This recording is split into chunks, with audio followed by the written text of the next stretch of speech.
माझ्या पण सासरवाडीला वाघ यायला लागले रे भाऊ. कोणता होता? बिबट्या बिबट्या.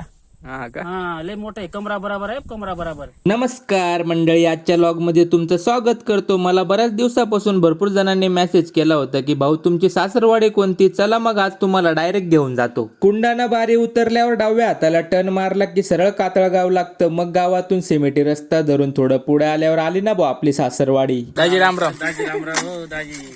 मग आपल्या चिल्लर कंपनीचं कुरकुरे पार्टी सुरू झाली. तेवढ्यात पावसाचं आगमन पण झालं आणि पाऊस बंद होईपर्यंत भाऊबीजचा कार्यक्रम पण पार पडला. चला मग दाजींचा कांद्याचा उळ्या बघून येऊ. आणि सध्या सगळ्या शेतकऱ्यांना एकच प्रश्न पडला आहे की आता सुरू असलेल्या पावसापासून आपला रोप कसा वाचवावा बरं. पण काय करता, पावसापुढे सगळे पर्याय संपले. जेवढं नशिबानं वाचल तेवढंच खरं. बरोबर आहे ना मंडळी? काय होतं? चित्ता होता, चित्ता.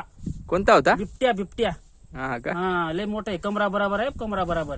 तिकडनं जाळी फाडली, कोंबडा पकडला आणि इथून टक्कर. इकडच्या बाजून टक्कर मारली, जाळी फाडली आणि कोंबडा घेऊन डोंगराला पळून गेला. आणि सध्या वाघांचा पण सुळसुळाट चालू झाला आहे. रात्री फिरताना जरा जपूनच फिरत जा रे भाऊ. तुमच्या पण गावाकडे आहेत का वाघ? कमेंट करून सांगा तुमच्या गावाचं नाव बरं का मंडळी. चला मग पाऊस सुरू होण्या अगोदरच घरी निघून जातो आणि तुम्ही पण लाईक करून आपल्या आयडीला फॉलो करून घ्या. भेटूया उद्याच्या लॉग मध्ये मंडळी.